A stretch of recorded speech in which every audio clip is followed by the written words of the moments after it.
ആകാശദീപമെന്നുമുണരുമിടമായോ താരാഗണങ്ങൾ കുഞ്ഞുറങ്ങുമിടമാ. മഴ മഴ കുട കുട മഴ വന്ന പൊപ്പിക്കൂട അതെന്റെ ആടാണ്, ഞാൻ ചെയ്തതാ, ആർക്കറിയാം. അപ്പൊ അതൊക്കെയാണ് എന്റെ ഒരു തലം. അവിടെയാണ് എന്റെ മനസ്സ്. അദ്ദേഹം ജീവനോടെ ഉണ്ടായിരുന്നു, ഇപ്പോഴും ഞാൻ കെട്ടത്തില്ലായിരുന്നു, അത് വേറെ കാര്യം. പേടിയായി, പാട്ട് ചോദിക്കാനേ പേടി, പിന്നെ അവിടെ ചെന്ന് പെണ്ണ് ചോദിക്കാൻ പറ്റൂ.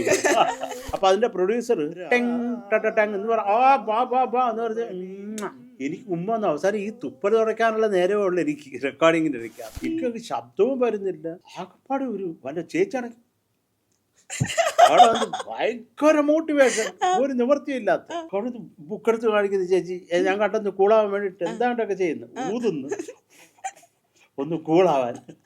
കാരണം ഞാൻ I am a highly romantic person, അതുകൊണ്ട് എനിക്കത് കത്തി. വല്ല ശവമായിട്ടിരുന്നാൽ പിന്നെ പാട്ട് വരുമോ? അതിനകത്ത് കാര്യമൊന്നുമില്ല. മരുന്ന് ചിരിക്കുന്നു.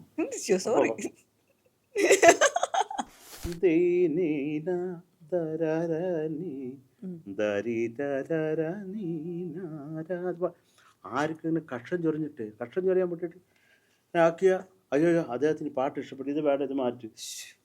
അവസാനം ഞാൻ പ്രാർത്ഥിച്ചു, ദൈവമേ ഒരാൾക്കും കക്ഷം ചൊറിയാൻ തോന്നല്ല ദൈവമേ, എന്റെ പാട്ട് കഴിഞ്ഞിട്ട് ചൊറിഞ്ഞോ. ക്ഷണക്കത്ത് ചെയ്യുമ്പോ സാറ് ഭയങ്കര യങ്ങാണല്ലേ? 3.5 വയസ്സെന്തോ ഉള്ളു എനിക്ക്. അങ്ങനെയല്ല എടാ, ഞാൻ ഇപ്പോഴും യങ്ങാണ്. ഇപ്പം ഞാൻ ചെയ്ത പാട്ടുകൾ ഇപ്പോൾ ശ്രീരാഗമോ ഒരു മാലയം, ഈ രാഗങ്ങൾ ബേസ്ഡ് ആയിട്ടുള്ള പാട്ടുകളൊക്കെ ആയതുകൊണ്ട് ഞാൻ ഒരു തമ്പുരു മീട്ടി നടക്കുന്ന ഒരാളാണെന്നൊരു തെറ്റിദ്ധാരണ ഉണ്ട് പൊതുവെ. എനിക്ക് കുത്തുപാട്ടുകൾ ചെയ്യാനാണ് എനിക്ക് ഏറ്റവും ഇഷ്ടം. ശരിക്കും ശരിക്കും അതിനുള്ള അവസരം കിട്ടിയിട്ടില്ല, അത്രേ ഉള്ളൂ.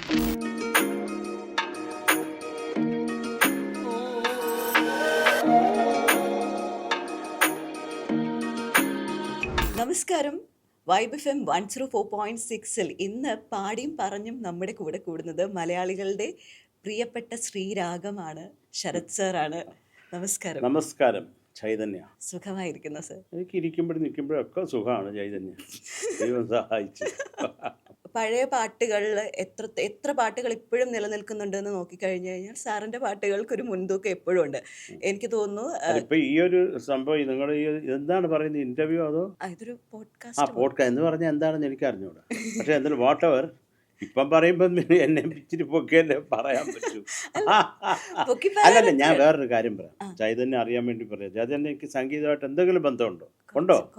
കുറച്ചെന്ന് പറഞ്ഞാൽ റേഡിയോ ജോക്കിയാണ്, അപ്പൊ പാട്ടുകളൊക്കെ കേട്ടുള്ള ഒരു ബന്ധം, പിന്നെ ചെറുതായിട്ട് ബന്ധം അതുണ്ട്, ചെറിയ തോതിലുണ്ട്. അപ്പൊ ആത്മാവുള്ള സംഗീതം എപ്പോഴും കാണും, എപ്പോഴും നിലനിൽക്കും. ഇപ്പോഴും നമ്മൾ ഞാൻ കുറേ റിയാലിറ്റി ഷോയിൽ ഇരിക്കുന്ന ഒരു എത്രയോ കാലമായിട്ടിരുന്ന് തഴമ്പിച്ച ഒരു മനുഷ്യനാണ്. അപ്പോൾ പാടുമ്പോൾ ഒരു നല്ല പാട്ടെന്ന് പറഞ്ഞെടുത്തോണ്ട് വരുന്നതൊക്കെ ഇപ്പം നല്ല പാട്ട് ഇറങ്ങുന്നില്ലെന്നല്ല, ഉണ്ട്, അതിൻ്റെ ഒരു പെർസെൻറ്റേജ് വളരെ കുറഞ്ഞിട്ടുണ്ട്. കാര്യം ജനങ്ങൾക്കത് വേണ്ട. ഒരു നല്ലത് കേട്ടാൽ ഇപ്പോഴും പഴയ അതേ ഒരു എന്താ പറയുക, നല്ലത് കേട്ടുകൊണ്ടിരുന്ന ഓഡിയൻസ് ഇപ്പോഴും ഉണ്ട്. പക്ഷെ ഒരു എത്തും പിടിയും കിട്ടാത്തൊരു കുറേ പേരുണ്ട്. അപ്പോൾ അവർക്ക് നല്ല ഒരു എന്താ ഞാൻ പറഞ്ഞ സംഗതിയല്ല അത്. എല്ലാവരും തെറ്റ് ഞാൻ നല്ലതെന്ന് പറഞ്ഞാൽ ഉടനെ അതല്ല, ആ ഐറ്റമേ അല്ല. നല്ല സോൾഫുള്ളായിട്ടുള്ള കോമ്പോസിഷൻസ് ഇപ്പോഴും വരുന്നുണ്ട്.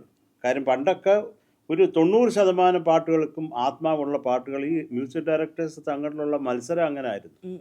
ഇപ്പോൾ ദേവരാജ മാഷാണെങ്കിൽ ദക്ഷിണാമൂർത്തി, അദ്ദേഹം ഒരു ഖരഖര പ്രിയലോ ഒരു പാട്ട് ചെയ്താൽ അതിന് എതിരായിട്ട് അതേ രാഗത്തിൽ വേറെ ഇതിനേക്കാൾ അസാധ്യമായിട്ടുള്ള പാട്ട്, അങ്ങനെ ഒരു ആ കോമ്പറ്റീഷൻ ഹെൽത്തി ആയതുകൊണ്ട് നമുക്കാണ് അതുകൊണ്ടുള്ള ഗുണം കിട്ടിയത്.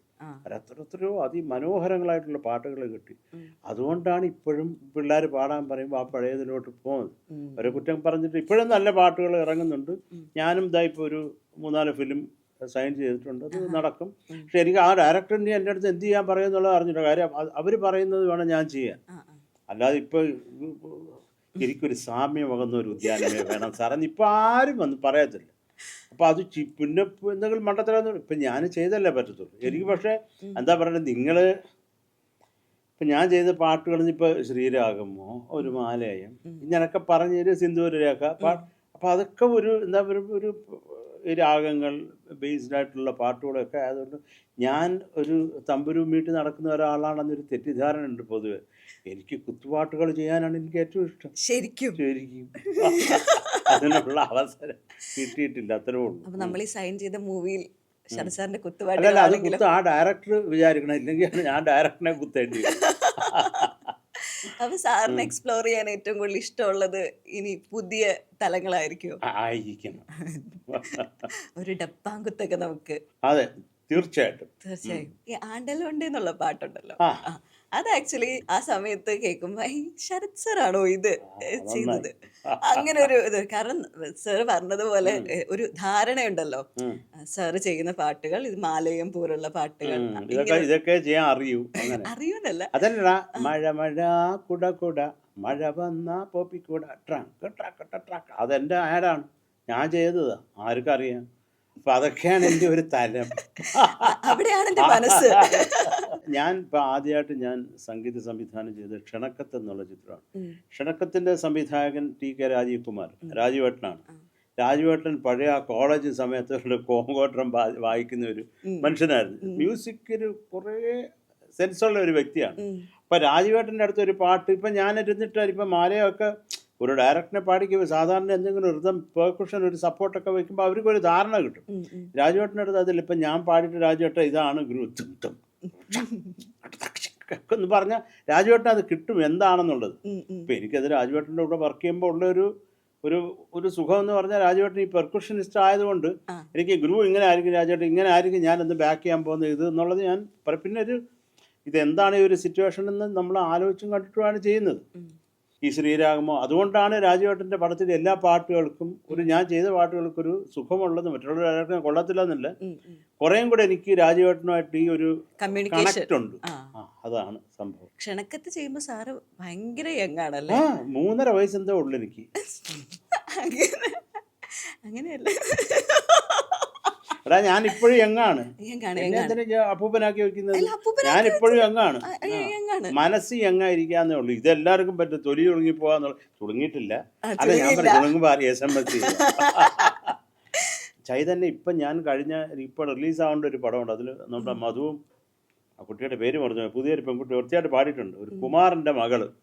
അപ്പോ ആ പാട്ട് ചെയ്യുമ്പോഴും എനിക്ക് ക്ഷണക്കത്ത് ചെയ്യുമ്പോൾ ഉണ്ടായിരുന്ന അതേ ടെൻഷൻ.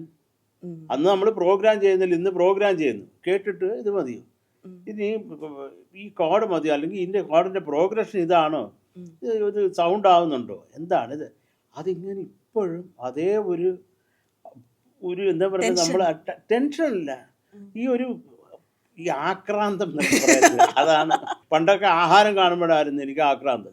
ഇപ്പൊ അതിനോടുള്ള ഒരു ത്വര കുറച്ച് ഈ പിടിച്ച് എല്ലാം കൂടെ എടുത്ത് വെച്ച് തിന്നുന്ന ഒരു സ്വഭാവം ഉണ്ടായിരുന്നു എനിക്ക്. അതൊരു 25-30 വയസ്സിലൊക്കെ 2 ബിരിയാണി അപ്പം തന്നെ ഇരുന്ന് ഒരെണ്ണം കൂടെ കഴിക്കാനുള്ള വയറുണ്ട്. എങ്കിലും ഞാൻ ഒരെണ്ണം പാർസൽ തരൂ, വീട്ടിൽ അമ്മയ്ക്ക് കൊടുക്കട്ടെ എന്ന് പറഞ്ഞ് കൊണ്ടുപോയിട്ട് ഞാൻ തന്നെ. അത് അങ്ങനൊരു കാലം. അത് ദഹനശക്തി നല്ല ലെവലിലുള്ള ഒരു മനുഷ്യനാണ് ഞാൻ. ഇനി അഹങ്കാരം പറയാന്ന് വിചാരിക്കല്ലേ ദൈവം. അപ്പൊ എനിക്ക് കഴിക്കുന്നതിനോട് വലിയ താല്പര്യമാണ്. ഈ സംഗീതത്തോട് എത്ര ഇഷ്ടമുണ്ടോ അതുപോലെ എനിക്ക് ആഹാരത്തോട് ഇഷ്ടം. പക്ഷെ എനിക്കിപ്പം ഒന്നും അങ്ങനെ വലുതായിട്ട് ഇറങ്ങുന്നില്ല. വലുതായിട്ടിരുന്ന് വലിച്ചു വാരി തിന്നാനും ഒന്നും. മറ്റേതൊക്കെ ഈ കോഴിയൊക്കെ നടന്നു പോകുമ്പോൾ വായി വെള്ളം ഊറുമായിരുന്നു. ഇപ്പൊ അതൊന്നുമില്ല. അത് ആഹാരം കഴിപ്പിന്റെ ഒരു ക്വാണ്ടിറ്റി കുറഞ്ഞു, വളരെ കുറഞ്ഞു.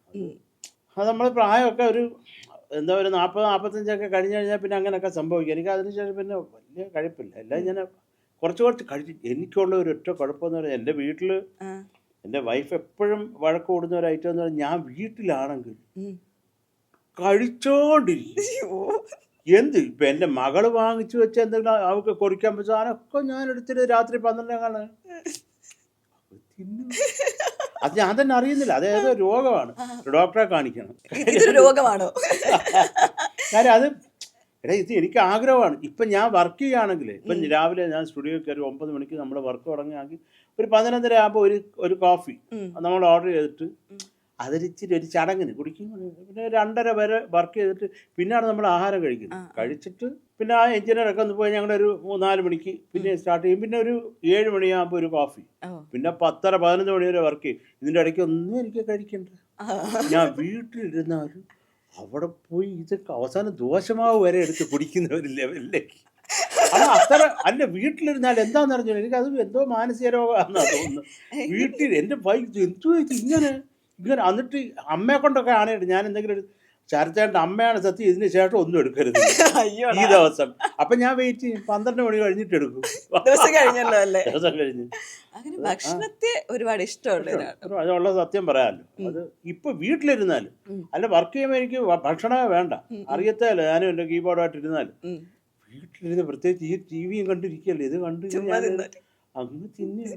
ഈ ചിത്ര ചേച്ചി ആർക്കും ഈ എന്ത് കൊടുത്താലും പുള്ളിക്കാരി ക്രീം ബണ്ണ് ആർക്കും കൊടുക്കില്ല. അത് അല്ല ചേച്ചി രസമാണ്. ചേച്ചി നമ്മുടെ കൂടെ ഇപ്പം ഞങ്ങൾ റിയാലിറ്റി ഷോയിൽ ഇരിക്കുമ്പോൾ തന്നെ ഞാൻ ചേച്ചി അടുത്തിരിക്കുമ്പോഴേ ചേച്ചി അപ്പോൾ ചേച്ചി ഒരു ഭാണ്ണമൊക്കെ എടുത്ത് വെച്ചാൽ അതിനകത്ത് ഏതെങ്കിലുമൊക്കെ എടുത്ത് തരുന്നില്ല.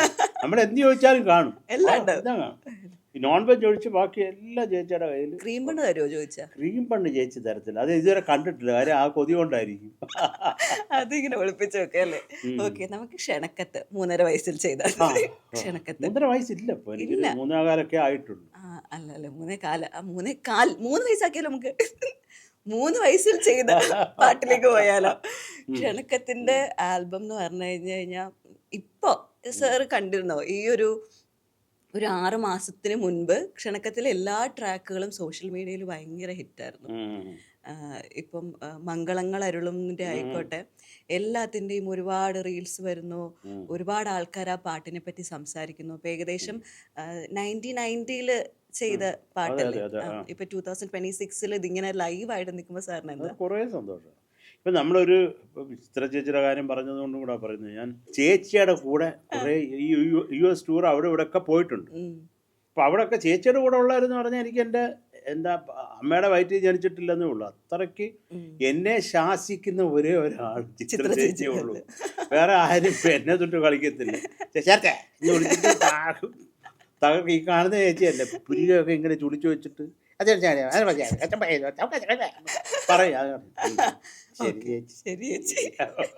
അവിടെ മാത്രം നമ്മൾ പൂച്ചയാവല്ലേ, ഒന്നും മിണ്ടത്തില്ല. എന്തെങ്കിലും അത് ചേച്ചി അങ്ങനെ ഒരു പാവാണ്. അത് ഈ ഒരു എന്താ പറയണ്ട, ആ ഒരു സ്നേഹബന്ധം എന്ന് പറഞ്ഞാൽ, ഞാൻ ആദ്യമായിട്ട് വരുമ്പോൾ ഫസ്റ്റ് പാട്ട് ഞാൻ പാടുന്നത് ചിത്ര ചേച്ചിയുടെ കൂടെ. ശ്യാം സാറ് സംഗീത സംവിധാനം ചെയ്ത്. അന്ന് എനിക്ക് 2 വയസ്സ്. അപ്പോൾ അതെ 2 വയസ്സ്. ലോജിക്ക് വേണമല്ലോ. ചേച്ചി ഇങ്ങനെ എടുത്ത് പാടിക്കോ കുഞ്ഞെ ചന്തിക്കൊക്കെ തട്ടിച്ചെന്ന്. ഇല്ല, ഞാൻ പറയുന്നത് അത് വന്ന ആ സമയമാണ്. അപ്പോൾ അത് ഞാൻ ഒരിക്കലും എനിക്ക് മറക്കാൻ പറ്റത്തില്ല ശ്യാം സാറിന്. അത്ര സ്നേഹമാണ്, അത്ര ബഹുമാനമാണ് സാറിന് ഇപ്പോഴും. സാറിന് ഇപ്പം 90s ആയെന്ന് തോന്നുന്നു. ഇപ്പോഴും ഷർത്ത് മോനെ ഒന്ന് വരൂ, ഇപ്പോഴും ശ്യാം സാറിനെ കണ്ട് സാറിൻ്റെ കൂടെ ഇരുന്ന് അതൊരു സന്തോഷമാണ്. ഇപ്പോഴും ഞാൻ സാറിന് വേണ്ടി ഒരു പ്രോജക്റ്റ് ചെയ്തു. പിന്നെ ദാസേട്ടന് വേണ്ടി ഒരു 10 പാട്ട് അതേ ഇവിടെ വന്ന് പാടാവുന്ന ചരത്തെ നീ ഉള്ളപ്പം പാടാവിട എന്ന് പറഞ്ഞത് ദാസൻ US നിന്ന് വന്നാൽ ഉടനെ തന്നെ പാടും. സെയിൻറ്റ് ആൻ്റണീസിന് വേണ്ടി ശ്യാം സാറാണ് ചെയ്തത്. ആ ട്രാക്കൊക്കെ കഴിഞ്ഞു, എടുത്തു കഴിഞ്ഞു. ദാസേട്ടൻ വന്ന് പാടിയാൽ മതി. അപ്പോൾ ശ്യാം സാറിൻ്റെ ഫസ്റ്റ് പാട്ട് എനിക്ക് ഈ ലൈവ് ഓർക്കസ്ട്ര ഇത്ര സ്ട്രിങ്സ് ഒക്കെ കണ്ടപ്പോഴും കിളിയും കാക്കയും പരുന്തും ഒക്കെ പറന്ന് എല്ലാം അങ്ങ് പറഞ്ഞു ചറവറ. അത് മാത്രമല്ല, അതിന് മുമ്പ് റെക്കോർഡ് ചെയ്തൊരു പാട്ടിൽ ഋതം ഒരു ഇതാണ് ഋതം. ഇത് തന്നെയാണ് ഈ പാട്ട് തുടങ്ങി അങ്ങ് അവസാനിക്കുന്നവരെ. അപ്പൊ ഋതം പ്ലേയേഴ്സ് ചിന്തർ കുറെ കഴിഞ്ഞ് തടക്കും തിരിഞ്ഞത്. അത് അവസാനം സമയമില്ലാത്തതുകൊണ്ട് എടുത്തിട്ട് ശ്യാം സാർ എവരെ വിളിച്ച് നിർത്തിയിട്ട് ഒരു ഋതം ഗുരു ഉള്ളതുകൊണ്ട് അത് അറിഞ്ഞില്ല. എൻ്റെ ദൈവമേ, അവരെ പറഞ്ഞ തെറി കേട്ടിട്ട് എനിക്ക് കരയണോ. ഇനി ഈ സാറിനാണല്ലോ ഞാൻ ഒന്നാമത് സാറിനെ കണ്ടാൽ അന്ന് ടെററാണ്. ഇപ്പം വളരെ പാവാണ് സാർ. ഒരു സ്വർണ്ണ കളർ ഫ്രെയിമുള്ള ഗ്ലാസ് ഇട്ട് എന്നാ ഇപ്പടി വാ ഇത് പറഞ്ഞിട്ട് ഭയങ്കര പാളാ. എൻ്റെ അമ്മ, അപ്പം നമ്മളെ എന്തൊക്കെയായിരിക്കും സാർ ഇപ്പം അടുത്ത പാട്ട് പാടുമ്പോൾ വിളിക്കാൻ പോകുന്നത്. ആലോചിച്ചപ്പോൾ ലിവറ്റാന്ന് അറിഞ്ഞു. എനിക്കത് പിരിച്ചു തന്നു. നമ്മുടെ പൂവച്ചൽ ഖാദർ സാറായിരുന്നു. ഇത് ഇങ്ങനെയാണ് സുജിത്തെ എന്ന് പറഞ്ഞിട്ട് എനിക്ക് സന്തോഷം. ആരാ കൂടെ പാടുന്നതെന്ന് എനിക്ക് ഒരു ആഗ്രഹം കാണും. എനിക്ക് ആദ്യം ബാലൻസിങ് ഒക്കെ കഴിഞ്ഞു. പാടും മോനെ ധൈര്യമായിട്ട് പാടൂ എന്നൊക്കെ പറഞ്ഞു സാറ്. കുറച്ച് സമയം കഴിഞ്ഞപ്പോൾ വരുന്ന ഒരാൾ ചിത്ര ചേച്ചി, അയ്യോ ചേച്ചിയൊക്കെ അവിടെ സന്തോഷമുണ്ട്, അതിൻ്റെ ഇരട്ടി ടെൻഷൻ. ചേച്ചി ചുമ്മാ പുട്ടുപോലെ പാടും.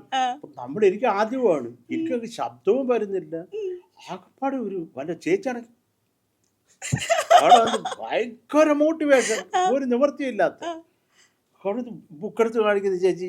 ഞാൻ കണ്ടെന്ന് കൂളാവാൻ വേണ്ടിയിട്ട് എന്താണ്ടൊക്കെ ചെയ്യുന്നു, ഊതുന്നു ഒന്ന് കൂളാവാൻ. അതുവരെ നിറ ചേച്ചി എന്നെ എങ്ങനെങ്കിലും ഒന്ന് എന്നെ കണ്ടു ചേച്ചിക്ക് മനസ്സിലായി ഞാൻ ചുണ്ടൊക്കെ വിറക്കുന്നു. ഒരു ലവ് സോങ് പാടാൻ നിൽക്കുക, കല്യാണം കഴിഞ്ഞ ലക്ഷണം വിറപ്പ്. അപ്പൊ അത് കഴിഞ്ഞിട്ട് പാട്ട് റെക്കോർഡ് ചെയ്യുന്നതിന് മുമ്പ് ഒരു ശബ്ദം എവിടെ നിന്ന് എവിടെ കിടുകിടാന്ന്. അപ്പൊ ശ്യാം സാർ സൈലൻസ് പ്ലീസ് ഇന്നൊരു വാട്ടി ഒരു നോയ്സ് എന്ന് പറഞ്ഞ് ചെക്ക് ചെയ്തപ്പോൾ അത് എൻ്റെ പൂത്തിൽ നിന്ന് എൻ്റെ മുട്ടടിച്ച ശബ്ദമാണ്. ഞാൻ പല സ്ഥലത്തും പറഞ്ഞിട്ടുള്ളത് പേടിച്ചിട്ടേ. അപ്പൊ ഒരു ടേക്ക് പോയി വൺ മോർ എന്ന് പറഞ്ഞു. പിന്നെ പിന്നെ ഓരോരുത്തരായിട്ട് തെറ്റിക്കാൻ തുടങ്ങി. നമ്മുടെ ഓർക്കസ്ട്രയിൽ ആർക്കെങ്കിലും എന്തെങ്കിലും ഒന്ന് മിസ് പിന്നെ എടുക്കുക, എടുത്ത്. പക്ഷെ ഞങ്ങളൊരു 7 ടേക്ക് കഴിഞ്ഞപ്പോഴത്തേക്ക് ഞാൻ വളരെ കൂളായി. പിന്നെ ഭയങ്കര കോൺഫിഡൻസ്. പിന്നെ ഞാൻ ചേച്ചി ഒന്ന് കൂളാവന്ന് അങ്ങനായി. എടുത്ത് പാട്ടൊക്കെ 14 ടേക്കായി. 14ാമത്തെ ടേക്കും കഴിഞ്ഞു. 14ാമത്തെ ടേക്ക് നല്ലതായിരുന്നു. ഇതെല്ലാം കഴിഞ്ഞപ്പോൾ ഒരു ശബ്ദം അവിടുന്ന്, ഫസ്റ്റ് ടേക്ക് ഓക്കെ. അപ്പൊ ആ പേടിച്ച് വരച്ചിരുന്ന ടേക്കാണ് ഇപ്പോൾ ഉള്ളത്. നമ്മൾ വാമായി ധൈര്യത്തോടെ പാടിയതില്ല. ഞാൻ പറഞ്ഞു ഇതൊക്കെ ഓരോ അനുഭവങ്ങളാണ്. ഇപ്പോഴും ഞാൻ ഇത്ര കൃത്യമായിട്ട് പറയണമെന്നുണ്ടെങ്കിൽ ഞാൻ തള്ളുകയല്ലേ, സത്യമായിട്ട് നടന്നതാണ്. അപ്പൊ അന്ന് മുതൽ ചിത്ര ചേച്ചിയായിട്ടുള്ള ഒരു ബന്ധമാണ്. ഇപ്പൊ നമ്മുടെ രാജമാഷിന്റെ അമ്മായച്ഛൻ ഇപ്പൊ അദ്ദേഹം ജീവനോടെ ഉണ്ടായിരുന്നു. ഇപ്പോഴും ഞാൻ കെട്ടത്തില്ലായിരുന്നു, അത് വേറെ കാര്യം. പേടിയായിരുന്നു, പാട്ട് ചോദിക്കാനേ പേടി. പിന്നെ അവിടെ ചെന്ന് പെണ്ണ് ചോദിക്കാൻ പറ്റൂ. അപ്പൊ അദ്ദേഹത്തിന് ഞാൻ ഒരു കമ്പോസിങ് അസിസ്റ്റന്റ് ആയിട്ട് വർക്ക് ചെയ്തിട്ടുണ്ട്. അപ്പോൾ ഏകാഗ്നി എന്നുള്ളൊരു പാട്ട് ഇപ്പൊ എനിക്ക് ഓർമ്മയുണ്ട്. അത് പറഞ്ഞു തരുമ്പോ രാജമാഷിന്റെ ശബ്ദം പോയി. നീ പാടും. അപ്പൊ ഞാനാണ് ചിത്ര ചേച്ചിയാണ് പാടുന്നത്. അപ്പൊ പറഞ്ഞു കൊടുത്തപ്പോ ചേച്ചിക്ക് ഞാൻ പറഞ്ഞു കൊടുത്ത പാടുന്നതൊക്കെ ഇഷ്ടപ്പെട്ടു. അന്നേ അത് പണ്ട് കണ്ടതിന്റെ ഒക്കെ ഒരു സ്നേഹം ചേച്ചി 2.5 വയസ്സിൽ ഒക്കെ തിരുത്തി പാടിച്ചില്ല. ഇല്ല, എനിക്ക് ആ ഒരു സ്നേഹം ചേച്ചി അടുത്തുണ്ട് വല്ലാണ്ടേ. അത് പറയാതിരിക്കാൻ വയ്യ. അപ്പൊ ചേച്ചി അത് അടുത്ത പാട്ട് രാജമാഷിന് പാടാൻ വരുമ്പോൾ ഞാനില്ല. അപ്പൊ മാഷിന്റെ അടുത്ത് പറഞ്ഞു, ആ സുജിത്ത് എവിടെ മാഷേ? അവൻ നാട്ടിപ്പോയി എന്നൊക്കെ പറഞ്ഞ് മാഷ് പറഞ്ഞു. അപ്പോൾ എന്തോ ആവശ്യത്തിന് നാട്ടിൽ പോയത്. അപ്പൊ പിന്നെ അതിന് ചേട്ടൻ ചിത്ര ചേച്ചിയെ കണ്ടപ്പോൾ ഞാൻ തിരക്കിയായിരുന്നു ശരത്തിനെ. അപ്പൊ അന്ന് മുതൽ ചേച്ചിയായിട്ടുള്ള ഒരു ബന്ധമാണ്. പിന്നെ എനിക്ക് ആദ്യമായിട്ട് പാടുന്നതും ക്ഷണക്കത്തിൽ പാടാൻ വരുന്നതും എനിക്ക് ചിത്ര ചേച്ചി ആദ്യം പാടിയ ആകാശദീപം ആണെന്നാണ് എൻ്റെ ഒരു തോന്നുന്നത്. ആകാശദീപം മംഗളങ്ങൾ അത് ഏതോ ആണ്. ചേച്ചി അത് പാടുമ്പോഴൊക്കെ കുറേ സന്തോഷം. ഞാൻ തനിയായിട്ട് പടം ചെയ്യുന്നു എന്നുള്ളത് അറിയുമ്പോൾ ചേച്ചിക്ക് കുറേ സന്തോഷമായിരുന്നു. ശരത്തെ ഉഗ്രം പാട്ട് ശരത്തേ. സാറിന്റെ ആദ്യത്തെ റെക്കോർഡിങ് ഓർമ്മ, ഈ ആകാശദീപത്തിന്റെ ഓർമ്മകൾ എന്തൊക്കെയാ ശരിക്കും? ഞങ്ങൾ ഇതിനു മുമ്പ് ഒരു ഫിലിം പ്ലാൻ ചെയ്തിരുന്നു. നമ്മുടെ ജിജോ സാർ, അതുപോലെ മറക്കാൻ പറ്റാത്തൊരു വ്യക്തി ആണ് നവോദയ ജിജോ സാർ. ജിജോ സാറിന്റെ അവരുടെ നവോദയക്ക് വേണ്ടി പടം ചെയ്യാനാണ് ഞാൻ ആദ്യമായിട്ട് വരുന്നത് ചെന്നൈയിൽ നിന്ന്. അപ്പം പറയും സുരേഷ് കാന്തൻ, ജിജോ സാറിന്റെ ഫ്രണ്ട്, അദ്ദേഹത്തിനെ എനിക്ക് മറക്കാൻ പറ്റത്തില്ല. ഇത് മുമ്പോട്ട് പോകുന്നെങ്കിൽ MS വിശ്വനാഥൻ സാർ, അദ്ദേഹത്തെ മറക്കാൻ പറ്റത്തില്ല.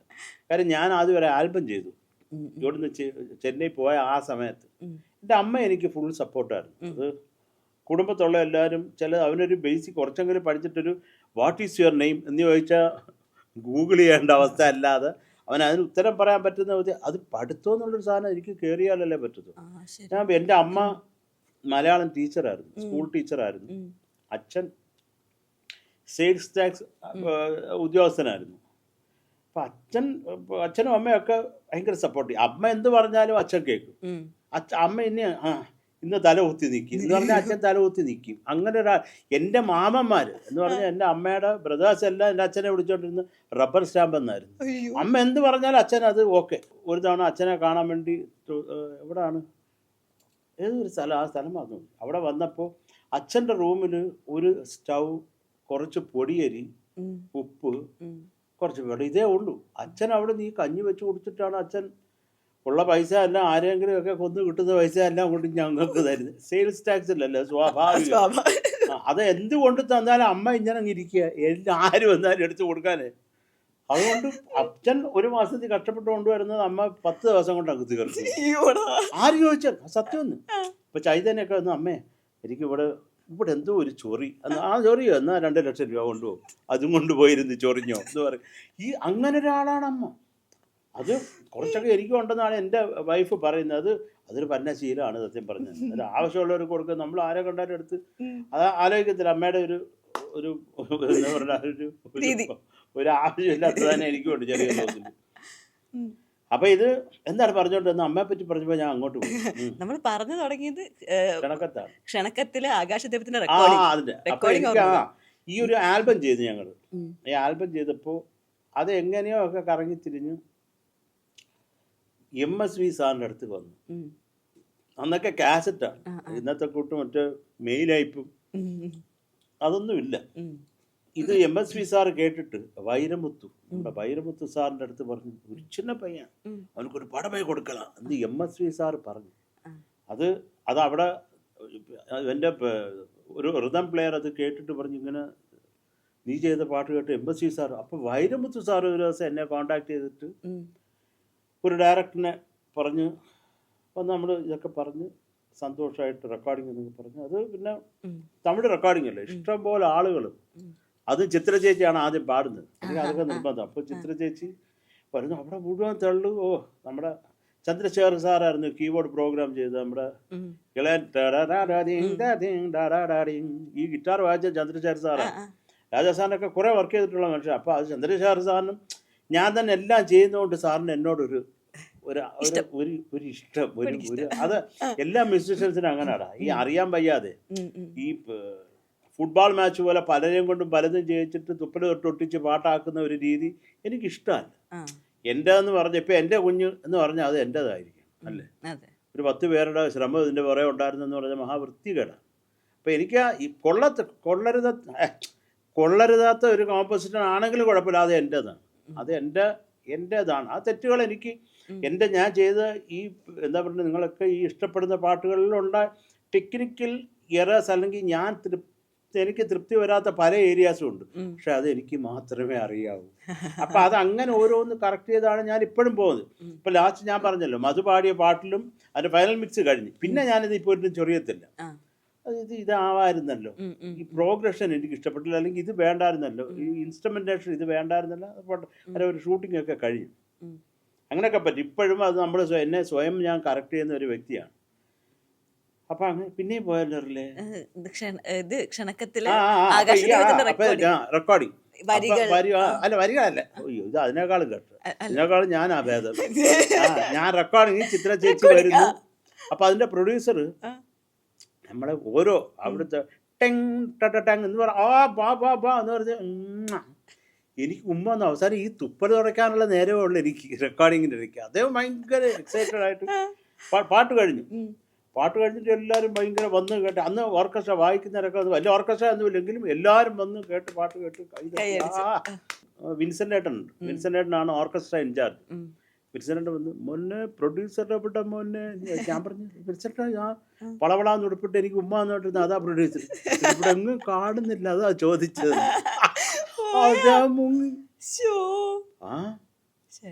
എല്ലാവർക്കും പൈസ കൊടുക്കണ്ടേ. ഞാൻ നേരെ എനിക്ക് ആകെ കാണപ്പെട്ട ദൈവം ഒറ്റ ആളേ ഉള്ളു, എൻ്റെ അമ്മ. അത് അമ്മേൻ്റെ പിച്ച പോടുങ്ക അമ്മയുടെ താലിമാല ഒഴിച്ച് ബാക്കിയൊക്കെ ഒരു ഇത് കൊണ്ട് വെച്ചോ മക്കളെ എന്ന് പറഞ്ഞു. അതുകൊണ്ട് ഐശ്വര്യമായിട്ട് പണയം വെച്ചിട്ട് ഇവിടെ വന്ന് എല്ലാവരും കൊടുത്തു. അതിൻ്റെ കാസറ്റ് കോപ്പിയൊക്കെ എടുത്ത്, ഈ കാസറ്റ് കോപ്പി എങ്ങനെയോ സുരേഷ് കാന്തൻ എന്ന് പറഞ്ഞാൽ അത് അദ്ദേഹത്തിൻ്റെ അടുത്ത് ജിജോ സാറിൻ്റെ ഫ്രണ്ടിൻ്റെ കൈ കിട്ടിയിട്ട് ജിജോ സാറിനെ കൊണ്ട് കേൾപ്പിച്ചു ഈ പാട്ട്. അങ്ങനെയാണ് നവോദയക്ക് ഞാൻ കമ്പോസ് ചെയ്യാൻ വരുന്നത്. ഇവിടെ കാക്കനാട് വന്ന് കമ്പോസിങ്ങിൽ ഇരുന്ന് അത് കൈതപ്പുറം അണ്ണാച്ചിയൊക്കെ ഉണ്ട്. പക്ഷെ അവിടുത്തെ കമ്പോസിങ് എന്ന് പറഞ്ഞാൽ അതിൽ നല്ല തൂങ്ങിച്ചാവാം. അതിന് ഒരു സിറ്റുവേഷന് 65 പാട്ടുണ്ടാക്കിയിട്ടുണ്ട് ഞാൻ. 45 പറയാ. അത് ഒന്നുകൂടെ വേറൊരു ഇത് വേണ്ട.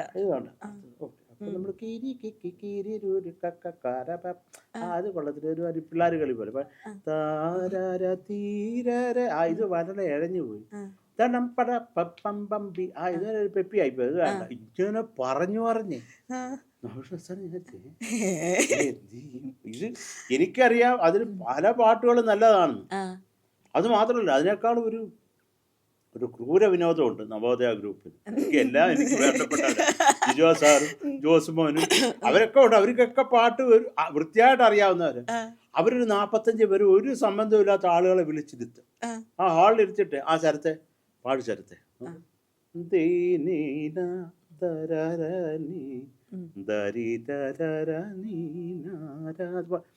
ആർക്കും കഷ്ടം ചൊറിയാൻ വിട്ടിട്ട് ആക്കിയ അയ്യോ അദ്ദേഹത്തിന് പാട്ട് ഇഷ്ടപ്പെട്ടു, ഇത് വേണ്ട, ഇത് മാറ്റി. അവസാനം ഞാൻ പ്രാർത്ഥിച്ച് ദൈവമേ ഒരാൾക്കും കഷ്ടം ചൊറിയാൻ തോന്നല്ലേ ദൈവമേ എൻ്റെ പാട്ട് കഴിച്ചിട്ട് ചൊറിഞ്ഞോ എന്നാണ്. അങ്ങനെ ആയത് അതൊരു ക്രൂരതയല്ലേ. ഒരു സംബന്ധമില്ലാത്ത ആളുകളൊക്കെ അതിനെ ഇങ്ങനൊക്കെ ആക്കിയാലും പാട്ട് അവർക്ക് എന്തോ അത് ഇഷ്ടപ്പെട്ടില്ല. പക്ഷേ ഇതിൽ ജിജോ സാറ് പലതും ഓർത്തു വെച്ചിട്ടുണ്ട്. ചരിത്ര രണ്ടാമത്തത്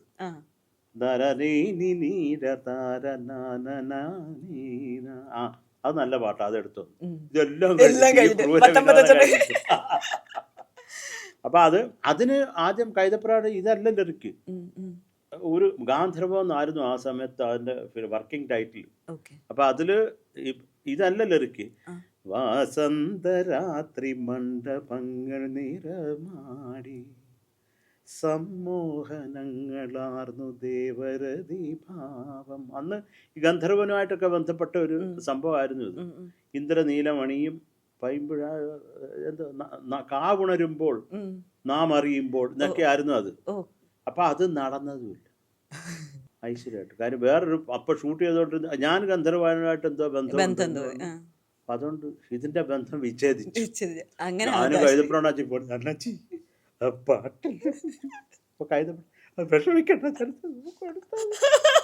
പരസ്പരം അപ്പുറം കോഴിക്കോടും ജനലിടുന്ന് മൂക്കളെ വിഴിഞ്ഞ് ഗിന്നസ് ബുക്കിൽ കയറി ഞാനും അണ്ണാച്ചി. കാരണം അണ്ണാച്ചി എന്നെ ആശ്വസിപ്പിക്കും. കാര്യം എന്നാൽ അത്രയും വർക്ക് ചെയ്തതാണ്. രാഗം അപ്പൊ ഞാൻ പറഞ്ഞു അണ്ണാച്ചി ഒരൊറ്റ ഫ്രേസ് പാടിയ ഒരു രാഗം മനസ്സിലാവണം. അപ്പൊ അതിന് ഞാൻ എന്താ ചെയ്യുന്നത്, ഇത് അനുരാഗമായതുകൊണ്ട് ഇത് കറക്റ്റ് ആയിരിക്കും എന്ന് പറഞ്ഞാൽ ആ രാഗം ചെയ്തു. അപ്പൊ അതിന്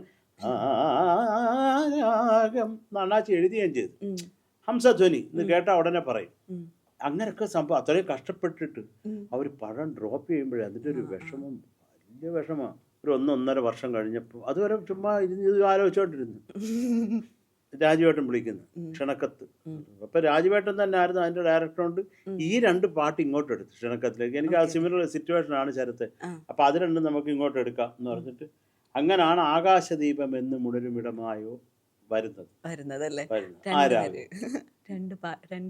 ആകാശദീപമെന്നു മുണരുമിടമായോ താരാഗണങ്ങൾ കുഞ്ഞുറങ്ങുമിടമായോ മൗനരാഗമണിയും വാരിളം തെന്നലെ പൊൻപരാഗമിളകും വാരിളം പൂക്കളെ നാമുണരുമ്പോ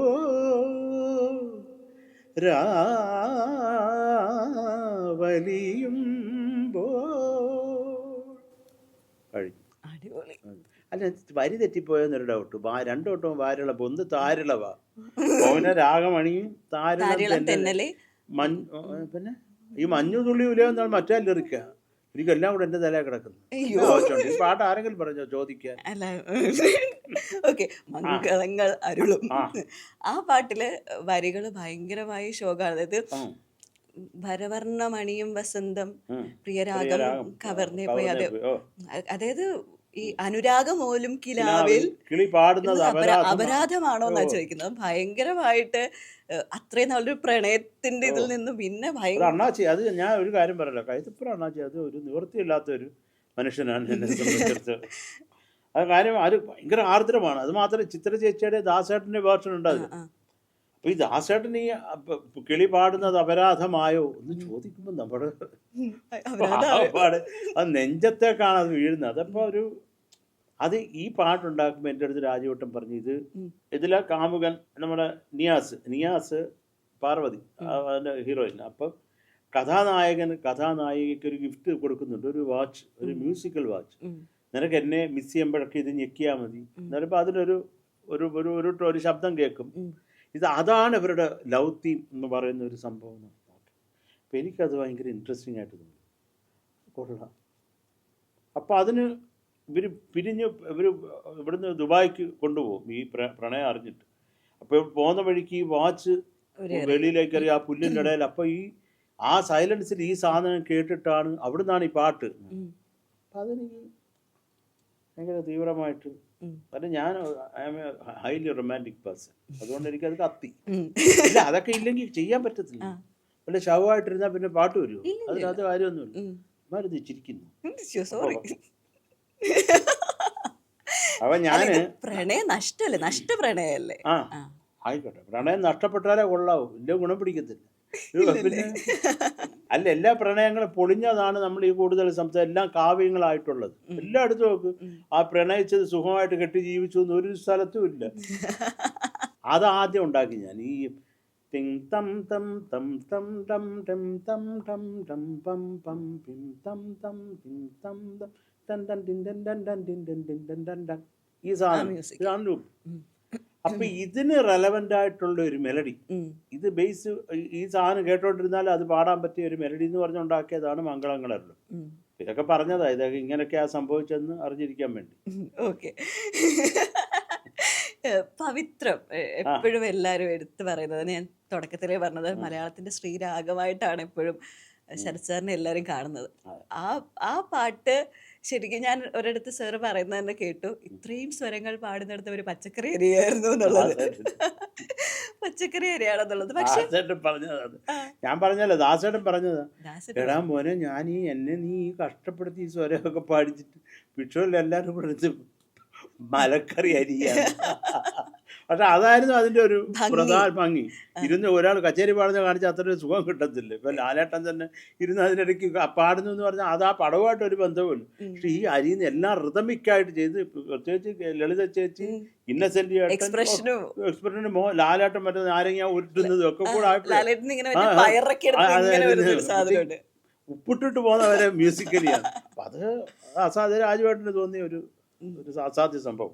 ശ്രീരാഗത്തിന്റെ റെക്കോർഡിംഗ് ഓർമ്മകൾക്ക് ഈ ശ്രീരാഗമ്മയുടെ സിറ്റുവേഷൻ പറഞ്ഞ എൻ്റെ അടുത്ത്, അവർ ഇത് റിലേഷൻഷിപ്പുകളുടെ ഒരു പാട്ടാ ശരത്തെ. അതപ്പോൾ അതിൽ പ്രധാനമായിട്ട് എല്ലാവരും തങ്ങളിലുള്ള അവരുടെ പ്രണയം എന്നൊക്കെ എല്ലാവരും കൂടെ എന്നൊക്കെ പറഞ്ഞപ്പോഴത്തേക്ക് റിലേഷൻ പോയി. ഉള്ള സത്യം പറയാൻ എനിക്കൊരു കൃത്യമായിട്ടൊരു ഒരു ഒരു വഴി കിട്ടുന്നില്ല. ഇത് എങ്ങനെ ഇത്, കാരണം അതിൽ ശ്രീവിദ്യാമ്മ തിലകൻ ചേട്ടന്റെ സ്നേഹമുണ്ട്, അതാണ് ഈ പടത്തെ ഏറ്റവും പ്രധാനം.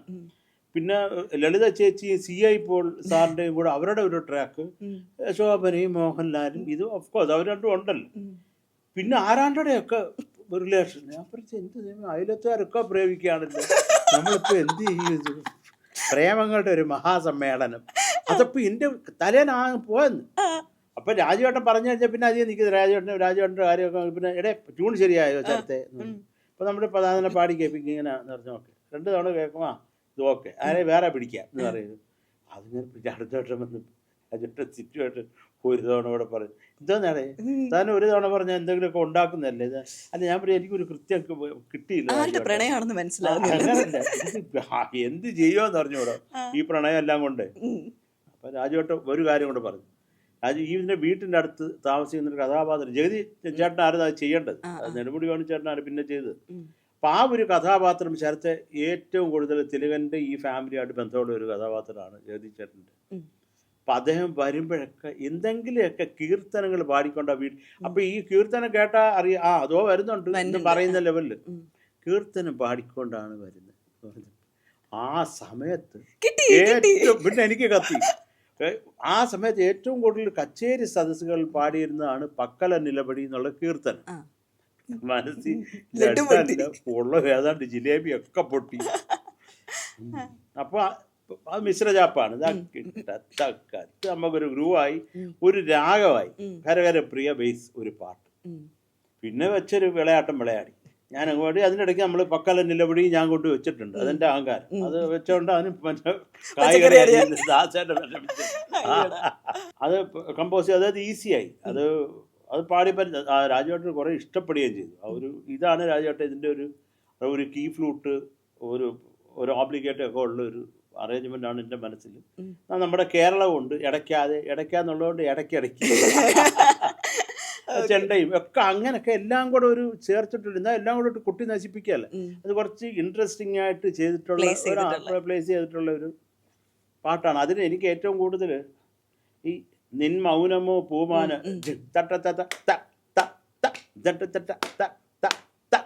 അതൊരു എന്ന് പറഞ്ഞൊരു താളമുണ്ട്. അതിൽ അങ്ങനെ തന്നെയാണ് രാജുവേട്ടൻ ഷൂട്ട് ചെയ്തേക്കുന്നത്. അതിൽ ലാൽ സാറും ശോഭന മാഡവും നല്ല താളത്തിന്റെ ആളുകളാണ്. അവരെ നാക്കി അങ്ങനെ തന്നെ ഷൂട്ട് ചെയ്തിട്ടുണ്ട്. ബ്യൂട്ടിഫുൾ ആയിട്ടുണ്ട്. അപ്പൊ അത് ഇങ്ങനെയുള്ള ഏരിയ ഒക്കെ എനിക്ക് കുറെ ചില പാട്ടുകളോട് നമുക്കൊരു ഇഷ്ടം തോന്നുമല്ലോ. അത് പിന്നെ ഏറ്റവും ഉപരി പറയേണ്ട ഒരു കാര്യം ONV സാറിന്റെ വരികൾ. അത് ഒരു നിവൃത്തിയില്ല. സാറിനെ പറ്റി നമുക്ക് ഒരു കാര്യം പറയാനുള്ള യോഗ്യതയില്ല. എങ്കിലും എന്റെ പാട്ടായതുകൊണ്ട് ഞാൻ പറയാണ്. അല്ല, നമ്മള് കഷ്ടപ്പെട്ട് ചെയ്യുന്ന ഒരു ഇതിനെ അത്രയും ആപ്റ്റ് ആയിട്ടുള്ള വിഷ്വലും കൂടെ വരുമ്പോ അല്ല, അതിനുള്ള ലിറിക്ക് കിട്ടുക വലിയ പാടാണ്. ഈ താളമയഞ്ഞുവിന്റെ ലിറിക്കാണെങ്കിലും തുടക്കത്തിൽ ആ ഒരു സങ്കടം, ഒരു നഷ്ടം, പിന്നെ ഒരു ഹോപ്പാണ്. ആ വളർന്നു വരുന്നത് മൊത്തം ഹോപ്പാണ്. അപ്പൊ അത് നമ്മൾ കാണിച്ചല്ലേ പറ്റത്തുള്ളൂ. പിന്നെ വരുന്ന താളമയഞ്ഞു ആണെങ്കിൽ അതൊരു നമുക്ക് കേൾക്കുമ്പോ ഒരു താളമയഞ്ഞു ആ ഹോപ്പിന്റെ കൂടെ അങ്ങ് പൊക്കോളും ആ പാട്ട്. പക്ഷെ തുടക്കത്തിൽ അതൊരു പെയിനാണ്. കാര്യം ആദ്യമായിട്ട് ലാൽ സാറും പിരിയുന്ന ആ സമയത്തുള്ള ഒരു പാട്ടാണിത്. എനിക്ക് മീനാക്ഷിയാണ് വലുത് എന്ന് പറഞ്ഞ് ആ കുഞ്ഞിനെ എടുത്തിട്ട് ഇതേ ക്യാമറ നോക്കി വരുന്ന സമയത്താണ് പാട്ട് തുടങ്ങുന്നത്. അപ്പോൾ അത് ദാസേട്ടൻ്റെ ശബ്ദം ഒരു നിവൃത്തി, ആ ഒരു ആലാപ് തന്നെ. ഞാൻ താളം കഴിഞ്ഞു എന്ന് പാടുമ്പോൾ ലോകത്തുള്ള മുഴുവൻ താളവും അതൊക്കെ നമ്മൾ എപ്പോഴും മനസ്സിൽ ചില സിറ്റുവേഷൻസ് അങ്ങനെയാണ്, നമുക്ക് വല്ലാണ്ട് നെഞ്ചത്ത് കയറി പിടിക്കും. അപ്പം ഇല്ല, ഞാൻ ചെയ്ത പാട്ടുകളെല്ലാം തന്നെ ഒറ്റ പാട്ടേ ചെയ്തിട്ടുള്ള, പിന്നെ അതിന് ഓപ്ഷൻസ് എന്ന് പറഞ്ഞ് ഞാൻ ചെയ്തിട്ടില്ല. അപ്പം അതെനിക്കൊരു എന്തോ ഒരു അനുഗ്രഹം. അതുമല്ല ഡയറക്ടേഴ്സിന് ആ സമയത്ത് അത് ഇഷ്ടമായതും കൂടെ പറയണം. പിന്നെ ആദ്യത്തെ പടം പറഞ്ഞാൽ അവിടുത്തെ 65 പാട്ടൊക്കെ ഒരു സിറ്റുവേഷന് ഇങ്ങനെയൊക്കെ ആക്കിയ മാറ്റി ചേർത്ത വാലിന്മേൽ പൂവ് എന്നുള്ള പാട്ടുണ്ടല്ലോ, അത് ശരിക്കും ഇപ്പൊ ഒരു പ്രസവത്തിന്റെ സമയത്തിലുള്ള പാട്ടായിട്ട് ആൾക്കാർ ഏറ്റെടുത്തു. ഒരാളിപ്പോ ഗർഭിണിയാണെങ്കിൽ ഇങ്ങനെ ഇപ്പൊ ഒരു ബേബി ഷവറോ ഒക്കെ നടത്തുമ്പോ ആ പാട്ട് ആ രീതിയിലേക്ക് അത് ഇപ്പൊ സെലിബ്രേറ്റ് ചെയ്യപ്പെട്ടുകൊണ്ടിരിക്കുകയാണ്. അത് മിശ്രജാപ്പാണ്, താളം മിശ്രജാപ്പാണ്. അത് കുറെ കൂടെ ഫണ്ണിയാണ്. കാര്യം കുറെ മുതിർന്ന ഒരു അമ്മയുടെ ഗർഭം ആ ഒരു പോസിറ്റീവായിട്ട് എടുക്കുക എന്ന് പറയുന്നതിലാണ് ആ പടത്തിന്റെ മെയിൻ സംഭവം. അതാണ് നമുക്ക് തോന്നുന്നില്ല. അത്രയും പ്രായമായ ഒരു അമ്മ, അല്ലെങ്കിൽ മകൻ ഇത്രയും മകൻ കല്യാണം കഴിച്ച് ഒരു 5-6 പിള്ളേരെ ഉണ്ടാക്കേണ്ട സമയത്ത് അമ്മയ്ക്ക് ഗർഭം എന്ന് പറയുമ്പോൾ പെട്ടെന്ന് പക്ഷെ അത് ആ പോസിറ്റീവായിട്ട് എടുത്ത് ഈ ഒരു വയസ്സ് പ്രായത്തിൽ എനിക്കൊരു അനിയനോ അനിയത്തിയോ ഉണ്ടാവുക എന്നുള്ളത്, മാങ്ങ വാങ്ങിച്ചുകൊണ്ട് വന്ന് മാങ്ങ ഇട്ടുകൊണ്ട് വന്ന് ആ മുണ്ടഴിച്ചിട്ടിട്ട് അമ്മ വേണ്ടെടുത്ത് തിന്നോന്ന് പറയുന്ന ആ ഒരു സിറ്റുവേഷനൊക്കെ വളരെ വളരെ ടച്ചിങ് ആണ്. ആ നടന്ന ഒരു സംഭവം അത് വളരെ പോസിറ്റീവായിട്ട് എടുക്കുന്നതിലാണ് ആ പടം. ആ സമയത്ത് ഗർഭം എന്ന് പറയുമ്പോൾ എനിക്ക് അതിനെപ്പറ്റി വലുതായിട്ട് അറിഞ്ഞില്ല. അപ്പൊ ഞാൻ എൻ്റെ വയറ്റിലോട്ട് തന്നെ നോക്കി, ഞാനൊക്കെ തന്നെ അന്നുണ്ടോ ഇത്രയും വയറ്? ഇത്രയില്ല എങ്കിലും അന്നത്തെ കഴിപ്പ് വെച്ചിട്ട് എനിക്ക് ഉണ്ടായിരുന്നു കുറച്ച് വയറ്.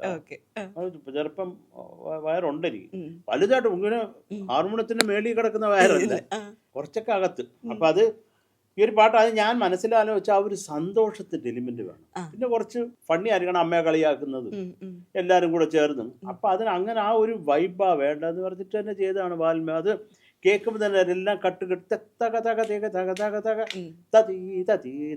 അമ്മ തിരുവയറുള്ളിൽ ഇതൊക്കെ കുറേ കൂടെ അതിനകത്ത് കൂടുതലൊരു ഫൺ എലിമെന്റ് ആണ് കൂടുതലുള്ളത്. പിന്നെ അതിൽ പ്രധാനമായിട്ട് പറയേണ്ടത് നമ്മുടെ MG അണ്ണാച്ചി അസാധ്യമായിട്ട് പാടിയിട്ടുണ്ട്, ഒരു നിവൃത്തിയില്ല അണ്ണൻ. അപ്പൊ അത് പിന്നെ ഒരു തമാശ പറയാനുള്ളത്, ഇത് ജഗതി ചേട്ടനായിരുന്നല്ലോ. അപ്പം അത് ശരത്തെ അത് നമുക്ക് ജഗതി ശ്രീകുമാറിനെ കൂടി ഇതിനകത്ത് ഉൾപ്പെടുത്തണം ആ പാട്ടിൽ. അപ്പം ഞാൻ അപ്പം അതിനകത്ത് വാനിന്മേൽ പൂവും വാനിട്ടെഴുതിയ ഇങ്ങനൊരു സാധനം ജഗതി ചേട്ടനെ കൊണ്ട് പാടിക്കുക. അന്ന് അങ്ങനെ മണ്ഡലത്തിൽ ഞാൻ ചെയ്യത്തില്ല. ജഗതി ചേട്ടൻ ചെമ്മാങ്കുടി സ്വാമി ഒന്നും അല്ല. അവൻ ജഗതി ചേട്ടന് പാടാൻ പറ്റിയ ജഗതി ചേട്ടൻ പാടണം ഇതിൽ എന്ന് പറഞ്ഞിട്ട് തന്നെ എന്തിനി വേണം എന്നരുളേണം കുന്നെല്ലെന്നവിലോ പൂവൻ കനിയോ ഈ ചെയ്തു. ഇതാകുമ്പോൾ ജഗതിച്ചേട്ടൻ കൂളായിട്ട് ഒന്ന് പാടുക. അല്ലെ ചുമ്മാ എന്തെങ്കിലും സംഗതി നമ്മളെ തെറി വിളിച്ചിട്ട് പോയാലേ ആ ജഗതിച്ചേട്ടനെ കുറേ ഇഷ്ടമുള്ളൊരു മനുഷ്യനാണ് ഞാൻ.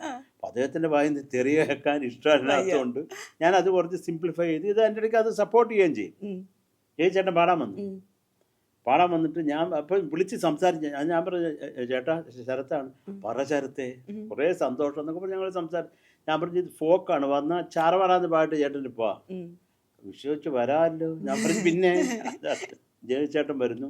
ഞാൻ പാട്ട് പറഞ്ഞു കൊടുത്തിട്ട് മൈക്കൊക്കെ വെച്ചു ലിറിക്കൊക്കെ എഴുതി വെച്ചു. ചേട്ടാ നമുക്ക് എടുക്കാം പോയി ഞാനിത് റോൾ ചെയ്ത് താരാരീരി പാടേണ്ട സമയം വരും ഒന്നും കേൾക്കുന്നില്ല. ജയചേട്ടനാകെ വൃത്തിയായിട്ട് പാടുന്ന ഒരു മനുഷ്യനാണ്. ഒരു സംഗീതം ആത്മാർത്ഥമായിട്ടുള്ളിൽ ഒരു വ്യക്തിയാണ്. കാര്യം അദ്ദേഹത്തിൻ്റെ ടൈമിങ് ജോക്കിൻ്റെ ടൈമിങ് കേൾക്കുമ്പോൾ തന്നെ അറിയാം ഒരു മ്യൂസിക് മനസ്സിലുണ്ടെങ്കിൽ മാത്രമേ അങ്ങനെ അത്ര കൃത്യമായിട്ട് പറയാൻ പറ്റത്തുള്ളൂ. താളമുണ്ട്, പിന്നെ താളമുണ്ട്. അതുപോലെ ഒരു അസാധ്യ എങ്ങനെ ഏതൊക്കെ ക്യാരക്ടേഴ്സാണ് അദ്ദേഹം ചെയ്തേക്കുന്നത്. ജഗതി ചേട്ടൻ എന്ന് പറഞ്ഞാൽ എനിക്ക് ഒരു അൾട്ടിമേറ്റ് പ്രേമമാണ് ചേട്ടനെടുത്ത്, അതുള്ള പറയാമല്ലോ. അപ്പോൾ ഈ നമ്മൾ ജഗതി ചേട്ടന് വലച്ചു എന്നുള്ള പേര് വരരുത് എന്നുള്ളതുകൊണ്ട് ശബ്ദം കേൾക്കുന്നത്. ഞാൻ പറയും ചേട്ടാ നമുക്ക് എടുക്കാം. ഈ സ്ഥലത്ത് സമത്തിലാണ് തുടങ്ങുന്നത്. ആരുമില്ല. അതിന് എഞ്ചിനീയർ അതിൻ്റെ ആ ട്രാക്ക് ലെവൽ ഫുള്ള് വെച്ച് അവിടെ മനുഷ്യനുണ്ടെങ്കിൽ എന്തെങ്കിലും ശബ്ദം കേൾക്കും, ശ്വാസത്തിൻ്റെ എന്തെങ്കിലും. ആ പറഞ്ഞു ആരുമേ ഇല്ല.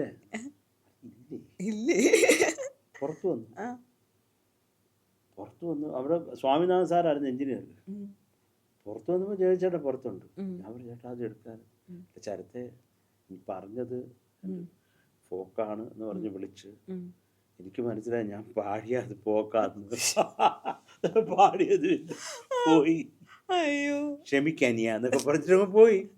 അപ്പൊ അത് വിഷമായിരിക്കും എനിക്ക്. അല്ലെങ്കിൽ ജഗതിച്ചേട്ടനെ കൊണ്ട് പാടിച്ചു ആ ഒരു ക്രെഡിറ്റ്. പിന്നെ അത് എനിക്ക് ഏറ്റവും ഇഷ്ടപ്പെട്ട ഒരു മനുഷ്യനുമാണ് അദ്ദേഹം. അപ്പൊ അത് ചീറ്റിപ്പോയി. തമാശ പറഞ്ഞു. പിന്നെ വിജയണ്ണം വന്ന് പാടി. അത് ഈ ജഗതിച്ചേട്ടൻ്റെ പോർഷനാണ് നമ്മുടെ സുജാത ചേച്ചി പാടിയത്. ചക്കര ചേച്ചി ഒരു ചക്കരയാണ്, അത് വേറൊരു കാര്യം. ഫുൾ ടൈം ചിരിച്ച് ഉള്ള ശബ്ദമൊക്കെ കളി റെക്കോർഡിങ്ങിന് മുമ്പ്. അയ്യോ.